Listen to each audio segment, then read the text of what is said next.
try that again. Alrighty, cherubs, we're going to go ahead and get started. Today we are starting the Americas. And what we're looking at today are some monumental sites, monumental structures, excuse me.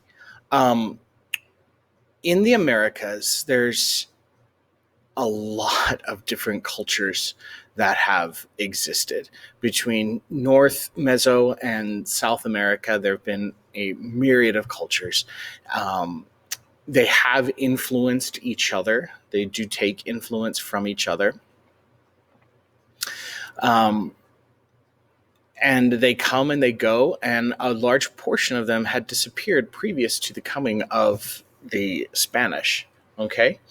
So the things that I want you to look for, we're going to be looking at 4 different cultures today. Each one has its own piece, and that's the only piece that we're going to be looking at from those cultures. So we can't really dive super deep into the information on these sites or these cultures, but we're just gonna try to get kind of a broad overview of these pieces.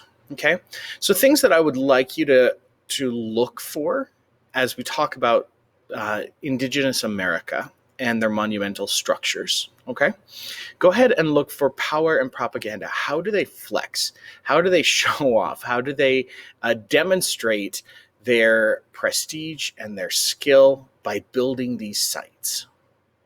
Look for that. Also, look for the use of and the incorporation of nature. How do they do that? Look for duality. Okay, how do the things mean more than one thing? And influence. Is this far enough back that it's going to influence later cultures, or is it going to be influenced by earlier cultures? So our 4 pieces today are these. Now we've got 3 cities, actually. We've got Mesa Verde in Colorado. We've got Chavin de Huantar in Peru.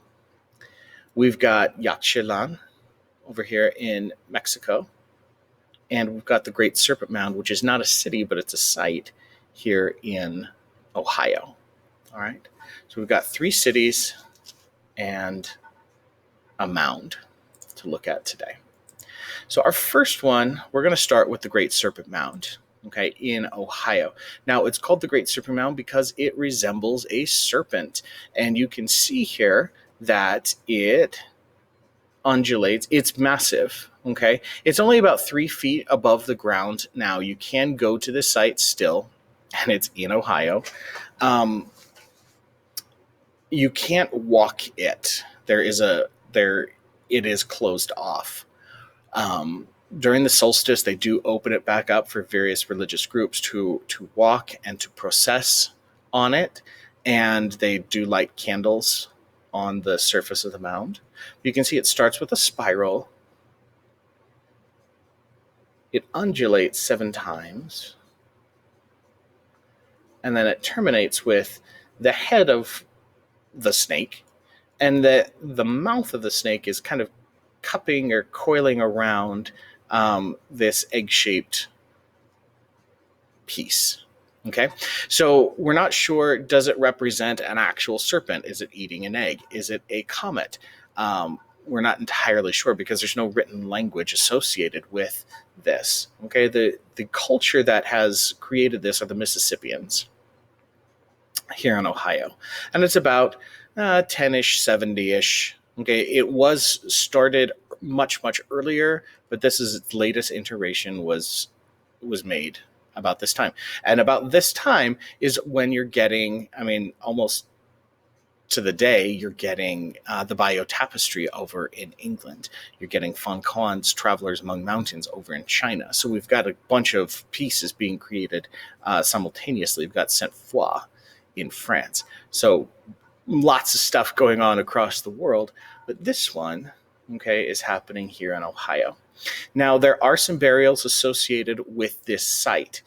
It was much bigger than it is now. It was about 15-ish feet tall when originally constructed this mound. Okay, so they've taken earth and piled it up, and clay and rock and stone, and mounded it into this shape. So this is what's called an effigy mound, which means that it resembles something. It's an effigy. It looks like a picture rather than just being a barrow, a mound. It looks like something, ergo an effigy mound. So it is the longest effigy mound in the world. There are, again, burials associated with this site. Now, the head lines up, get this, the head lines up with the summer solstice. Okay. And past this, now you can't tell from this image, but just past this, the head is located, and the tail as well, are located on these cliffs. Okay. They're on these raised portions of land, and it looks like it's just flat land, but back here is a meteor crater. Okay. This like depression in the ground from a meteor strike many years ago. Okay, so the head, if you kept walking, it is raised up. So it does mimic the land that it sits on. And it does point to natural phenomena. The coils, it has been noted, line up with phases of the moon, how they change. So it is this calendar of sorts. It is kind of a Stonehenge type structure, okay, in that it lines up with natural phenomena. Okay. There are a variety, and for all of these clips, or excuse me, for all of these pieces today, I've included a variety of clips just so you can get a broader sense of what's happening here and to show you more around. So, for example, this is the head of the serpent on this thumbnail for this YouTube video. This is what I'm talking about. Like, the head is, and the egg are right here. So if you keep walking, you're going to fall off this cliff. Like, I mean, you know, it's not the sheerest cliff on the planet, but you'd hurt yourself. Okay. So go ahead and give these clips a watch. These ones are very, very, very short. They're like a minute each. Just to give you some more context about the Great Serpent Mound. And again, the culture, we don't know a ton because there's no written language, and the artifacts that are coming from it are few. So again, it does line with the moon sets, the moon rises. It does line up with the summer solstices. The head lines up, the tail lines up. Again, the coils line up. It's like this very big Stonehenge type structure. Okay. So again, the burials are associated with this mound, and it was originally 13 to 15 feet tall. All right. So again, built about 300 originally, and then this version was rebuilt, re-added onto about 1,000. Okay.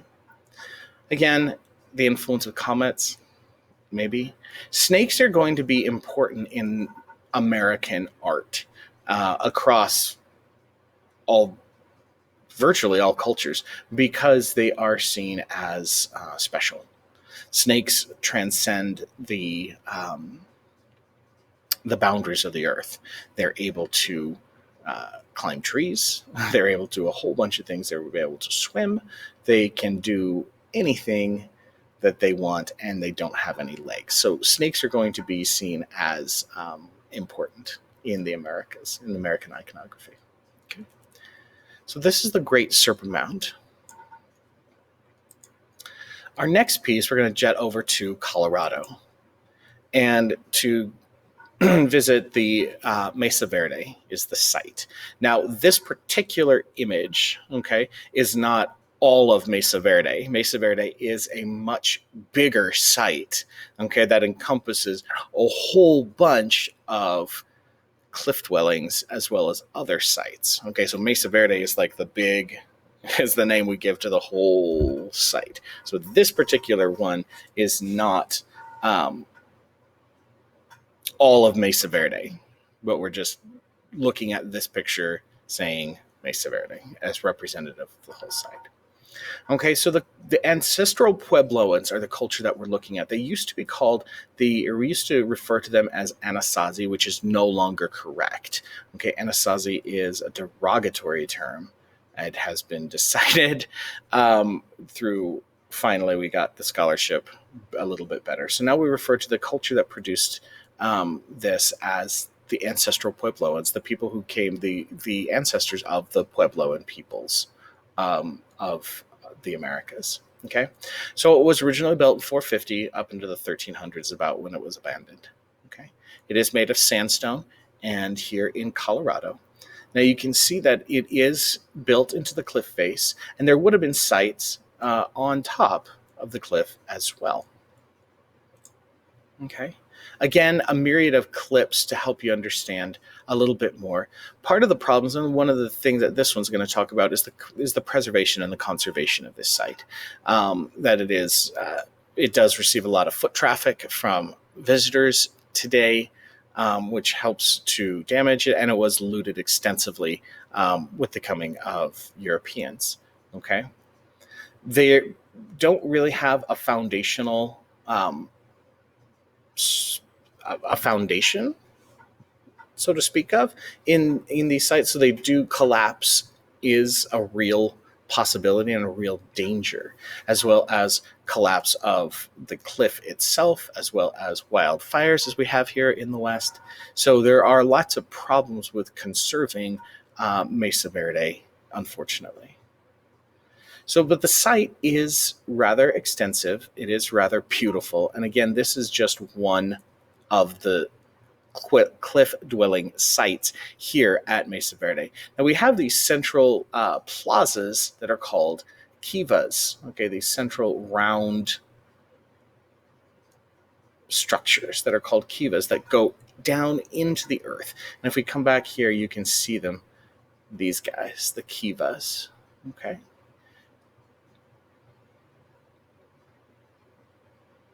All right. So the kivas are going to have, they will have a roof. They do have these buttresses that help hold up a roof. They do have a pit. They are a place for gathering. And it is a living space as well. Okay.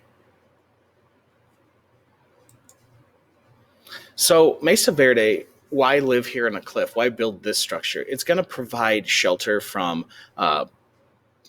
predators, from the weather, from just about anything. And it's built on the sunny side, so it receives the morning light, it receives the daylight rather well.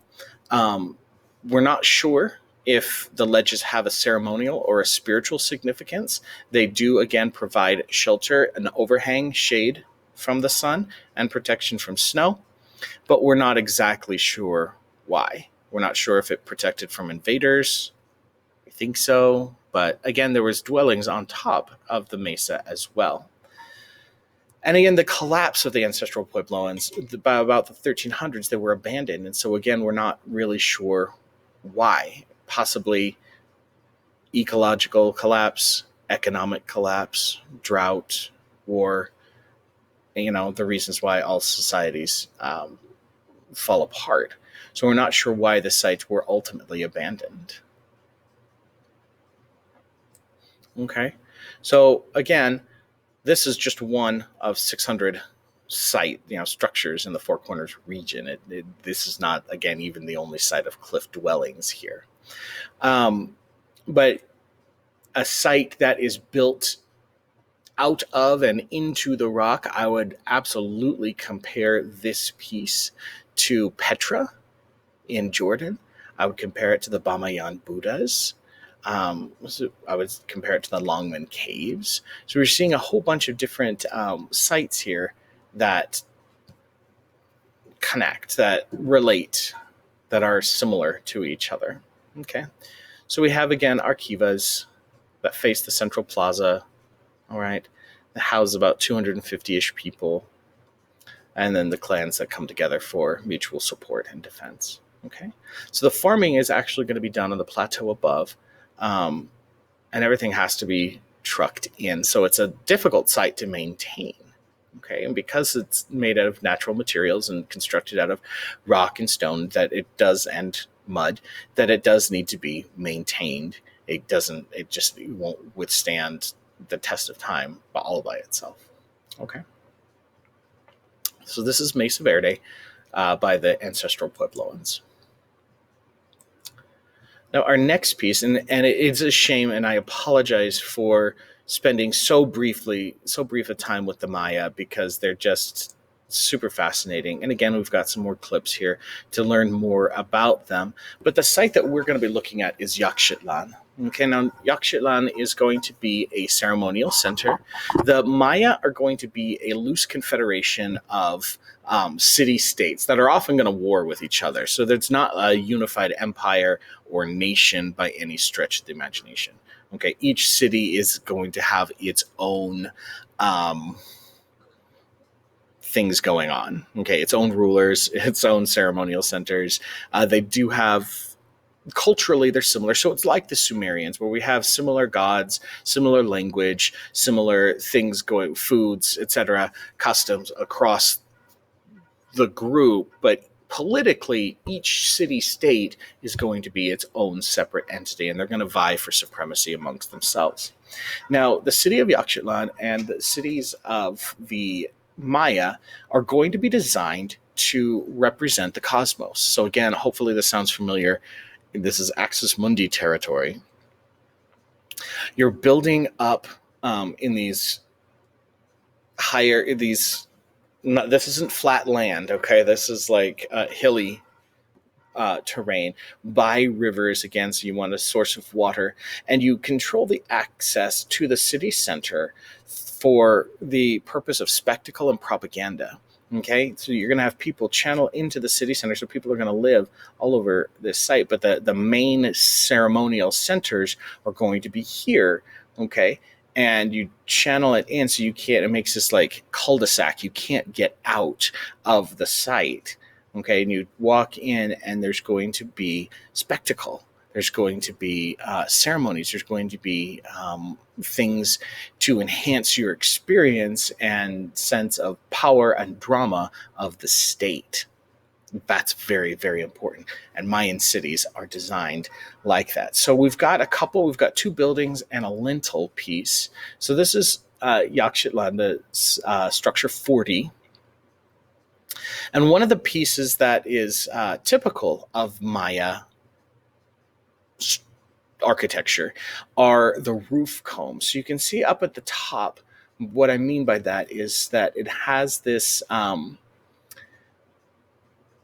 this roof piece that has these little holes in it that allow shafted light to pierce and filter through the top of the building, which again enhances the spectacle of the scene. So people, priests, etc., would show up on terraces, on plazas, as if by magic, or just to walk out from one of the structures. And again, the light is controlled via these roof combs and other means to help increase the drama of the moment. Okay, so again, drama of the site. This is designed to represent the cosmos, so it absolutely serves as an axis mundi, just like the ziggurats in Mesopotamia are going to act as axis mundi sites. So here, the cosmopolitan centers of the Maya cities will do the same thing. Again, designed for propaganda. We are going to having ball courts, so they are going to be playing the ball game here in with the Maya. All right. And the name of Yaxchilan means the split sky, where heaven and earth come together. So it literally is the axis mundi. Okay, and it's on a river that serves as a highway between the Maya city states. Excuse me. Now, in one of these temples, there are carved lintels, and on these temples, there are going to be on the steps. There's going to be carvings, relief sculptures, carvings that talk about and give the history of the state, which is very, very important. Okay, now this particular lintel here is important, and this is blah, blah, blah, lintel 25. And what's happening here, okay, it's a series, it's part of a series of lintels. So you can see on this site, or on this lintel, so again, back up. Under here would be carved lintels. This stone here would be carved. And so it's one of three, because they always do it in threes. You're going to have one of three lintels here, and this one is Lady Jacques' vision. And what's happening here with Lady Jacques is that she's got, I have to come over here first. Okay. So Lady Jacques here is having a vision. She's dressing her husband for battle. In this far scene, she's dressing her husband. She is dressing her husband for battle. She's carrying his helmet. Okay. Here, what's happening is she's bloodletting. So you can see she's sitting down, and she's the queen. Okay. She's the queen of this city. And this is her husband. Shield Jaguar is his name. So Shield Jaguar is the king.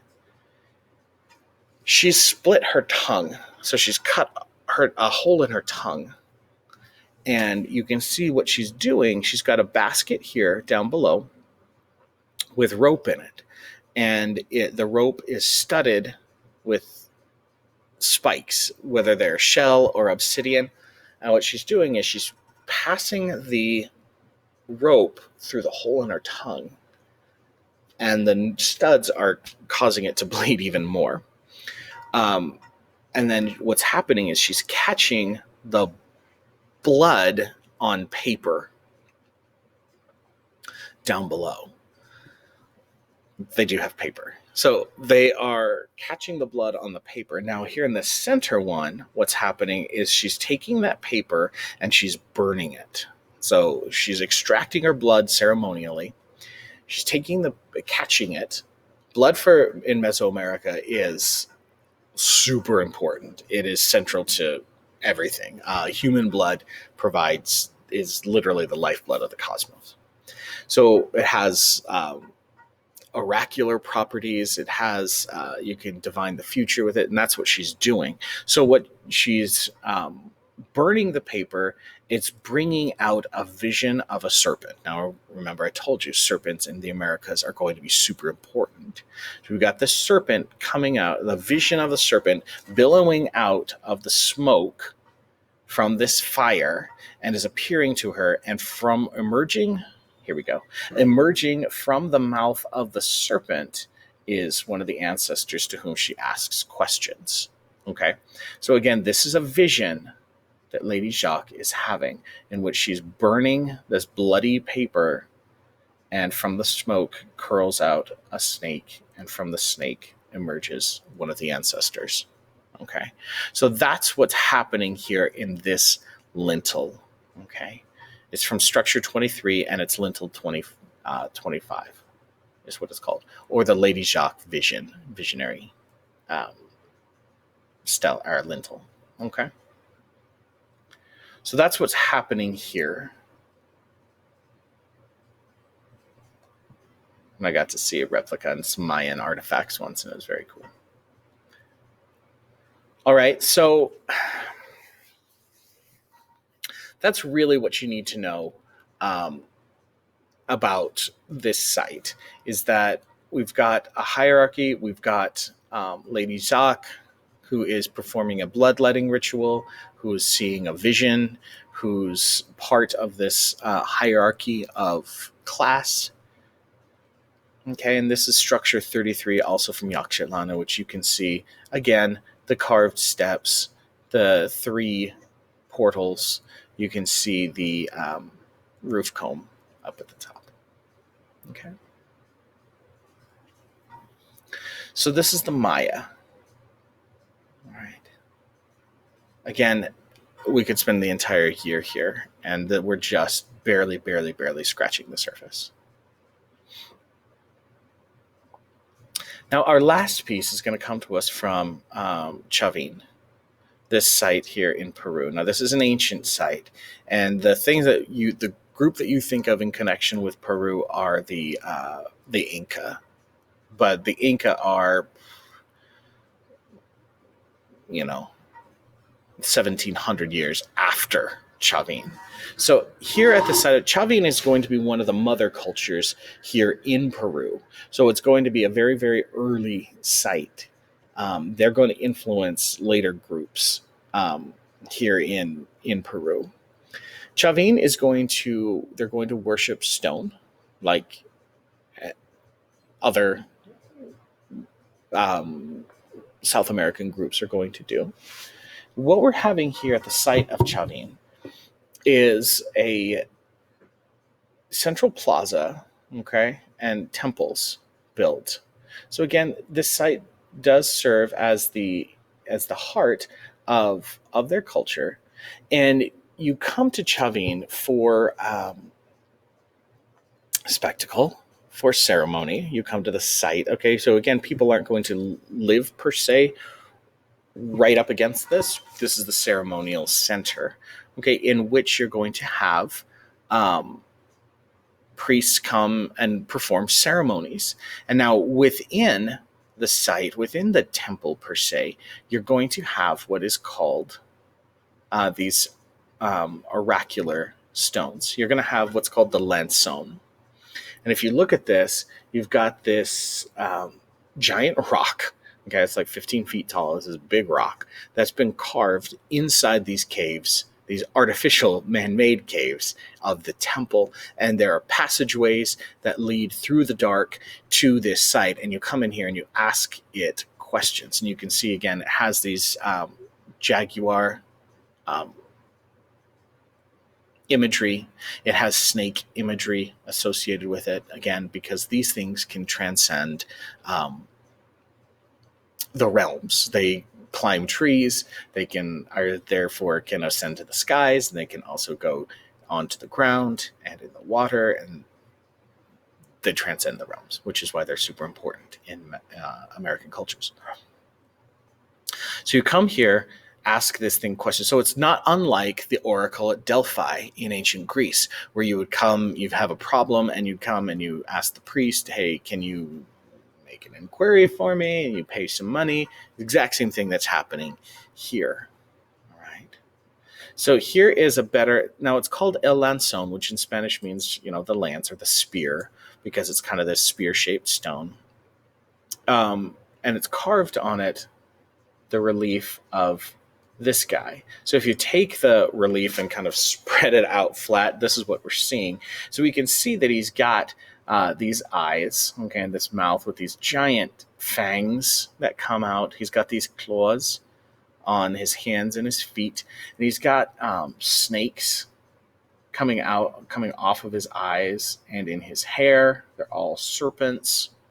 So again, this kind of jaguar cat-ish face with these the snake imagery. All right. So this is going to serve as an Axis Mundi site. One of the reliefs, the low reliefs that they want us to see here also at Chavin is this guy, in which we're getting, again, similar to the Lanzón, you're getting this jaguar face with these snakes coming off of it, clawed hands. All right. And the last piece associated with Chavin that they want us to see is this nose ornament. Okay, so what this is it fits inside your nose and clamps in right here, and then it has these serpent heads that come out. So effectively what it's doing is it's turning you into an animal-human hybrid. So it's giving you the power of the snake, the vision of the snake, the ability to transcend realms like the snake. It's made of gold, which in Peru is going to be associated with the sun, and life and fecundity and all these things. So it's going to be giving you the power of being not only an animal-human hybrid, the ability to transcend realms, but it's also going to be associated with all these other things, life, fecundity, etc. Okay, so we've got the nose ornament of Chavin. Okay. So here we have our 4 pieces. Again, this was just a real brief. I do want you to go back and watch those videos. It is going to enhance your experience about these pieces, okay? And tell you a whole lot more about them. So that's our lecture for today. Just real brief, real quick. Go back and take the notes, and also make sure that you